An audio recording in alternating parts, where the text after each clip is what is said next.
Todos unidos formando un solo cuerpo, un pueblo que en la Pascua nació. Miembros de Cristo en sangre redimidos, iglesia peregrina de Dios. Vive en nosotros la fuerza del Espíritu que el Hijo desde el Padre envió. Él nos empuja, nos guía y alimenta, iglesia peregrina de Dios. Somos en la tierra semillas de otro reino, somos testimonio de amor. Paz para las guerras y luz entre los hombres, iglesia peregrina de Dios. Paz para las guerras y luz entre las sombras, iglesia peregrina de Dios. En la noche de hoy vamos a dar inicio a nuestro ciclo de talleres sobre eclesiología, sobre las nociones de qué es la iglesia. Vamos a dividir estos talleres en 3 sesiones. Inicialmente vamos a tocar el tema de qué es la iglesia, historia de la iglesia. En la segunda sesión vamos a tocar el tema de las diferentes denominaciones eclesiales y la división que existe entre los cristianos. Y en nuestra tercera sesión vamos a tocar el tema de los retos que tiene la iglesia de hoy, que tenemos los cristianos de las diferentes denominaciones a nivel mundial. Específicamente el tema de nuestra iglesia particular. También tendremos un momento conclusivo que sería nuestra cuarta sesión o nuestro cuarto encuentro, que proponemos sea una acción significativa. En su momento se indicará en qué consistirá esa acción significativa. Vamos a estar atentos al desarrollo de nuestros talleres con mucha disponibilidad. Les pido que abramos nuestra mente, abramos nuestro corazón para que sea el Señor el que dirija estos talleres que vamos a tener a partir de ahora. Para iniciar vamos a tener un primer momento, un sondeo de qué piensan las personas del común, las personas de la calle, cuando les preguntamos qué es la iglesia. Muy buenos días, señora. ¿Su nombre es? Marta. Señora Marta, vamos a preguntarle una cosita. Para usted, ¿qué es la iglesia? ¿Qué entiende usted cuando le hablan de qué es la iglesia? Ahí es el lugar donde uno va de pronto a pedirle a Dios, a hablar con Dios. Bueno, señora Marta, muchas gracias. Bueno, vamos a seguir con nuestra encuesta. Muy buenas tardes, ¿su nombre es? Omar Pérez. Señor Omar, voy a hacerle una pregunta. Para usted, ¿qué es la iglesia? La iglesia donde predican la palabra de Dios. Esa es la iglesia. Bueno, muchas gracias. Bueno, muy bien, vamos con nuestro siguiente entrevistado en esta encuesta de qué es la iglesia. ¿Me podría dar su nombre? Sí, Luis Miguel. Señor Luis Miguel, para usted, ¿qué es la iglesia? Bueno, pienso que la iglesia es una comunidad que procura acercarse a Dios, conocer de Dios y bueno, otras cosas como ayudarse entre sí como comunidad, valga la redundancia. Bueno, muchas gracias. Sí, señor. Después de haber hecho nuestro sondeo en las calles, agradecemos a las personas que participaron en nuestra encuesta, agradecemos por sus respuestas, pero detectamos una falla y es que muchas personas identifican a los templos como la iglesia y solamente pocas personas tienen noción de que iglesia somos todos los que participamos en las celebraciones, todos los que somos bautizados.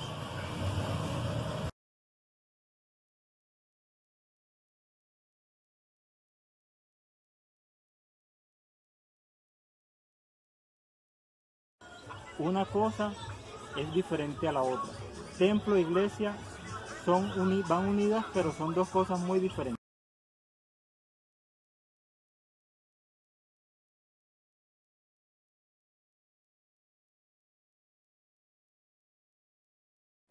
vemos que la presencia de Dios está en nosotros, no en un lugar hecho a manos por hombres. No, miremos que cuando nuestro Señor Jesucristo murió, Él automáticamente abolió eso. Vemos que el templo se rasgó. Eso significa que ya la presencia de Dios salió de ahí y habita en cada uno de nosotros. Nosotros somos somos el templo del Espíritu Santo. Por eso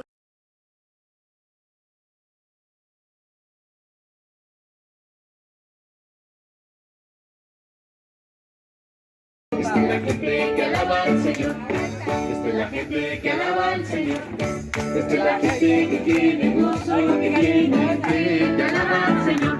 Esta es la gente que alaba al Señor. Esta es la gente que alaba al Señor. Esta es la gente que tiene gozo, que tiene fe, que alaba al Señor. Hombres arriba, hombres abajo.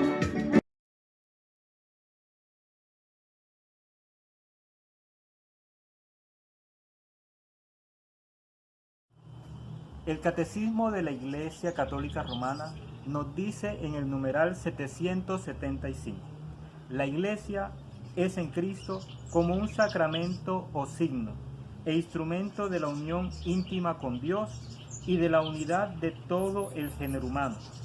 Ser el sacramento de la unión íntima de los hombres con Dios es el primer fin de la Iglesia.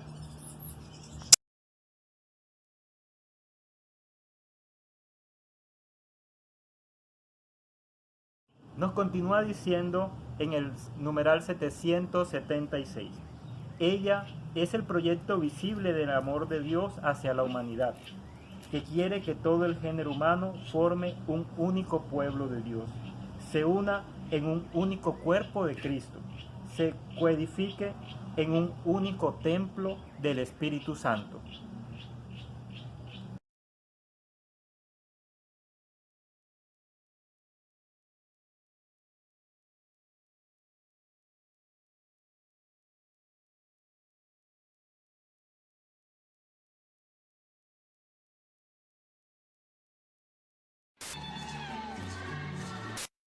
¿Qué es la Iglesia?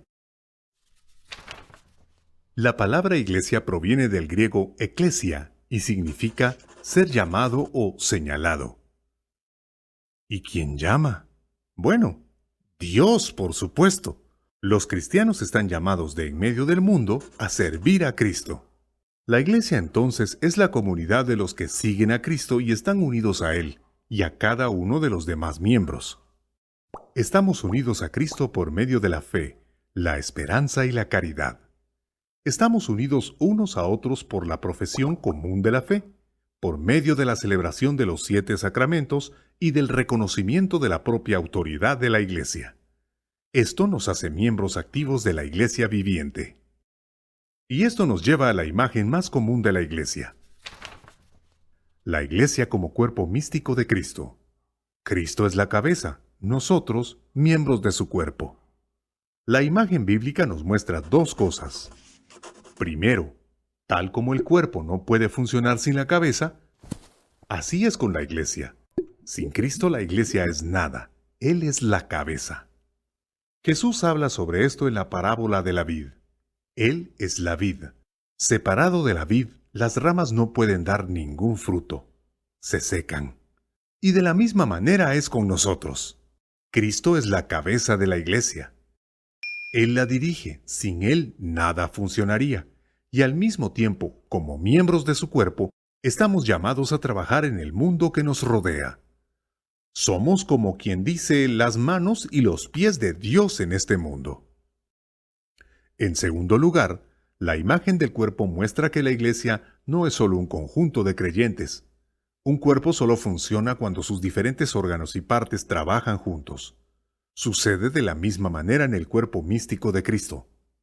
Hay oficios y tareas distintas. Todas las partes de la Iglesia están ordenadas jerárquicamente y todas ellas están guiadas por la cabeza. Bien, ahora todos los fieles son miembros de este cuerpo místico, y esto incluye no solo a los que actualmente están en esta tierra, sino también a los que ya han muerto. por aquellos que todavía necesitan purificación y por los que están ya glorificados en el cielo. A estos tres grupos se les conoce como la iglesia militante, es decir, aquellos que luchan aquí en la tierra, la iglesia purgante, que son las almas del purgatorio, y finalmente la iglesia triunfante, que es la de las almas en el cielo. No miembros activos, pero sí ordenados en el cuerpo místico de Cristo, son los que a lo mejor nunca han escuchado de la iglesia, pero viven justa y rectamente ante Dios, anhelan un Redentor y buscan sinceramente al Todopoderoso. Ellos tal vez no pertenecen a la iglesia, pero Dios los asiste con su gracia para que ellos también encuentren la comunión con Él. De igual modo, pueden haber personas que pertenecen a la iglesia en virtud de su bautismo, pero debido al estado de su alma, son simplemente miembros inertes en el cuerpo de Cristo.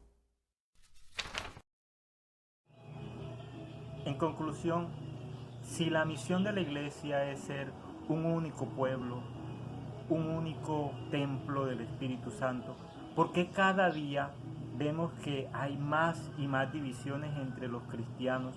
Surgen más y más denominaciones religiosas que se hacen llamar la verdadera iglesia. Antes de responder a esa pregunta, vamos a hacer un recorrido por la historia. Vamos. Todo empieza aquí, con el pueblo judío. Un pequeño pueblo que ha sido dominado a lo largo de muchos siglos por los imperios poderosos de la zona. Es un pueblo especial, porque ha desarrollado la idea de ser el pueblo elegido por Yahvé, su Dios, y además esperan que un día Dios les envíe un Salvador, un Mesías, que les libere. Alrededor del año cero, la situación de este pueblo no es buena. Está dominado por el Imperio Romano y al mando de unos dirigentes totalmente despreocupados de su gente. Y justo en ese momento llega él, Jesús, un hombre de familia humilde que durante sus 3 últimos años de vida se dedica a predicar, a difundir un mensaje muy potente y novedoso para aquella cultura. Fíjate, a través de su mensaje insiste a la gente del pueblo llano a ser solidarios unos con otros, y a los ricos los critica de forma dura e hiriente.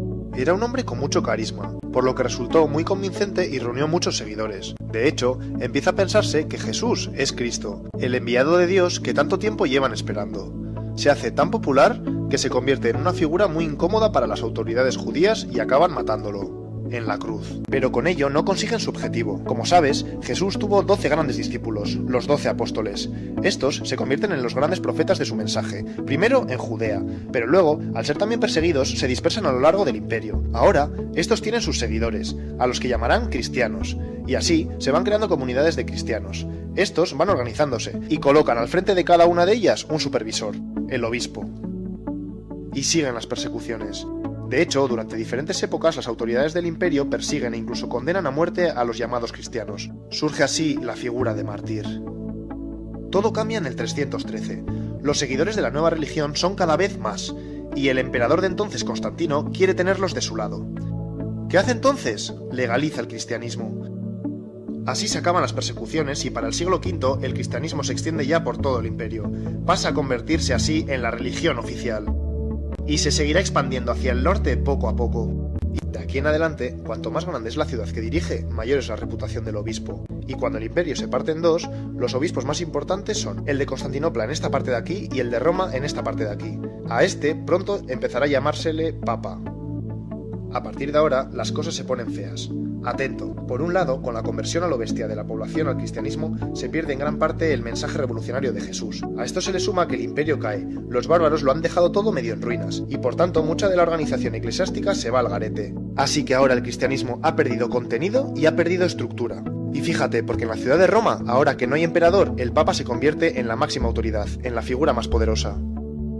Atento, porque en esta otra zona están pasando cosas importantes. En el siglo VII surge una nueva religión en Arabia, el Islam. Toda una revolución en el mundo árabe y con gran dinámica militar. Pues bien, el Islam va ocupando toda esta zona, hasta llegar aquí, incluso hasta Roma.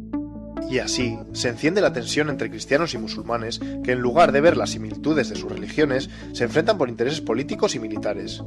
Luego te sigo contando. Volvamos a hablar del Papa, que ya verás qué lío.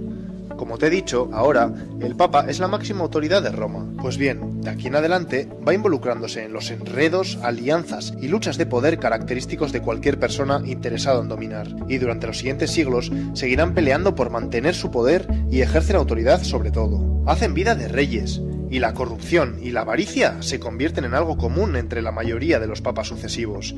Increíble, ¿verdad? Poco se parece todo eso al mensaje que quería transmitir Jesús, ¿no? Siglo XI. El cristianismo se ha ido reestructurando y se extiende más o menos así. ¿Te acuerdas de Roma y Constantinopla? Pues entre tanta decadencia se genera entre ambos obispos grandes tensiones, y en 1054 se produce una ruptura, el gran cisma entre las dos iglesias. A partir de ahora se divide la iglesia romana aquí y la iglesia ortodoxa aquí. Pero paremos un momento, que no todo es degeneración en el cristianismo. Te hablo de los monjes benedictinos, que desde el siglo VI van extendiéndose por gran parte de Europa. Estos, siguiendo la esencia de la palabra de Jesús, se organizan en monasterios y ayudan a la gente de los pueblos próximos a reorganizarse y a mejorar la calidad de sus vidas, que por entonces era miserable. Esto es otra cosa, ¿no? Y ya verás, a lo largo de la historia van a existir dos mundos dentro del cristianismo. La iglesia de base, más humana y sensibilizada con las necesidades sociales del mundo, y la de la jerarquía, centrada mucho más en mantener su estatus. Volvemos a la tensión entre cristianismo e islam. Lo de ahora te suena seguro. Por un lado, en la península ibérica se produce la Reconquista, de 722 a 1492. Los ejércitos cristianos van ganándole terreno a los musulmanes hasta recuperar todo esto. Por otro lado, a principios del siglo XI empiezan las famosas cruzadas. Los papas, en lugar de buscar un acercamiento con Islam, entre este año y este año, arman ejércitos compuestos por soldados europeos, que en nombre de Dios y el cristianismo acuden a los santos lugares, a los sitios donde surgió todo, para liberarlos. Aunque te cuento una cosa, el objetivo de fondo era poder tener control sobre el Mediterráneo, que como sabes tiene un gran interés comercial. Bueno, pues a partir de estos dos episodios se intensifica el conflicto Islam-cristianismo y se mantiene durante siglos. Paralelamente está ocurriendo otro episodio oscuro. En 1184 surge la Inquisición, que fue especialmente importante en toda esta zona. Te explico. A lo largo de más o menos 6 siglos, todo aquel que cuestiona la doctrina oficial cristiana se le considera hereje, y ser hereje es ser enemigo de la Iglesia, así que la Inquisición lo persigue, lo castiga, tortura e incluso mata. ¿Te acuerdas de los mártires de la época del Imperio Romano? Ya ves que para esta época se le ha dado la vuelta a la tortilla. Pero no todos son sombras en la Iglesia. Antes te he hablado de los monjes benedictinos y su labor de ayuda, pues para ahora han surgido nuevas órdenes religiosas. Cistercienses, los cartujos y cartujas, los franciscanos, las monjas clarisas y los dominicos y dominicas. Todos ellos tienen como misión atender a necesitados y ayudar a los pobres. Mejor así, ¿no? Atento ahora, porque sucede algo importante. En el siglo XVI aparece en escena Martín Lutero, un monje alemán que se queda escandalizado cuando va a Roma y se encuentra con todo el desastre que te he contado de la jerarquía eclesiástica, así que emprende lo que se conoce como la Reforma Protestante. Busca la reforma, el cambio radical de la estructura de la Iglesia. Pues bien, como reacción se produce el famoso Concilio de Trento, reunión de obispos. ¿Qué deciden? Pues justo lo contrario, dar más valor a la figura del Papa y alto clero y por tanto jerarquizar aún más el asunto. ¿Qué pasa entonces? Pues que el luteranismo se separa de la Iglesia romana. Posteriormente, otros movimientos religiosos hacen lo mismo y crean iglesias protestantes por toda esta zona. Y también en Inglaterra, donde el rey Enrique VIII quiere divorciarse de su mujer, pero como el Papa de entonces no le da permiso, se enfada y opta por romper con la Iglesia romana. Así se crea la Iglesia evangelista. Ya ves, la Iglesia romana se ha reducido geográficamente y comienza a autodenominarse católica. Pero espera, que entonces llega la época de la expansión de Europa por todo el mundo. En la medida que los países de Europa van conquistando territorios, llevan ahí su religión y a sus misioneros, y el cristianismo se expande por todos estos sitios, más o menos así. Paremos un poco que te cuento algo. San Ignacio de Loyola funda la Congregación de los Jesuitas, un grupo de religiosos más dinámicos y con mayor impulso de expandir su fe. Y lo hicieron por todo el mundo, pero de forma algo diferente. En lugar de dejar que los conquistadores dominaran a las poblaciones indígenas y les sometieran, ellos luchaban por reorganizarles. Ante todo aquí. A los conquistadores no les gusta esta jugada y consiguen que el Papa les condene y los suprima. No más jesuitas por estas tierras por una temporada. Damos un salto hasta el siglo XVIII, el de la Ilustración, que como sabes defiende el poder de la razón y lo científico frente a la fe y superstición. Hasta ahora la Iglesia ha sido la que ha dado la explicación de las grandes verdades. Pero ahora surge una marea de movimientos ideológicos, sociales y científicos revolucionarios y la Iglesia siente que son una amenaza de su dogma, por lo que adopta una actitud a la defensiva. Como reacción, se opone e incluso ataca a todo aquel que cuestiona el pensamiento religioso. Es necesario un nuevo concilio, Vaticano I en el siglo XIX. Reunión de obispos otra vez. Decisión. Se afianzan aún más en la postura de que la religión es la fuente de las máximas verdades. Ya ves, la Iglesia no consigue ir a la par de los nuevos descubrimientos y de alguna forma queda automarginada. Menos mal que la moneda tiene otra cara. No te olvides que en contraposición a todo esto que te cuento, sigue existiendo una gran dinámica religiosa. En estos siglos se crean cientos de congregaciones religiosas para salir de ese estancamiento, extender así, a lo largo del planeta, la vida cristiana, y además, hacer una labor humanitaria y de ayuda para mejorar la sociedad. Llega el siglo XX. Con todos los desastres de las guerras mundiales y ante el encierro del pensamiento de la Iglesia que te he contado, progresivamente surge la teología de la liberación. Los seguidores de la teología de la liberación desean un cambio en la dinámica que ha adquirido la Iglesia, y así centrarse en los verdaderos problemas sociales del mundo para solucionarlos. La teología de la liberación adquiere tanta fuerza que provoca un nuevo concilio, el del Vaticano II. En el concilio se decide apostar por este cambio, ya era hora. Sin embargo, en las décadas siguientes, ese espíritu del concilio no llega a cuajar tanto como se esperaba dentro de la jerarquía eclesiástica. Eso sí, en numerosas zonas del planeta sigue habiendo una dinámica de personas cristianas que continúan siendo fieles al mensaje de Jesús y que buscan la solidaridad entre gentes y pueblos. Hemos llegado a la actualidad.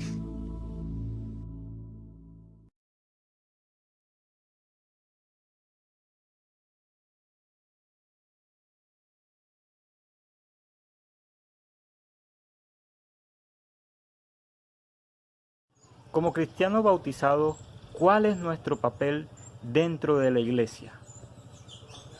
Todos unidos formando un solo cuerpo, un pueblo que en la Pascua nació. Miembros de Cristo en sangre redimidos, Iglesia peregrina.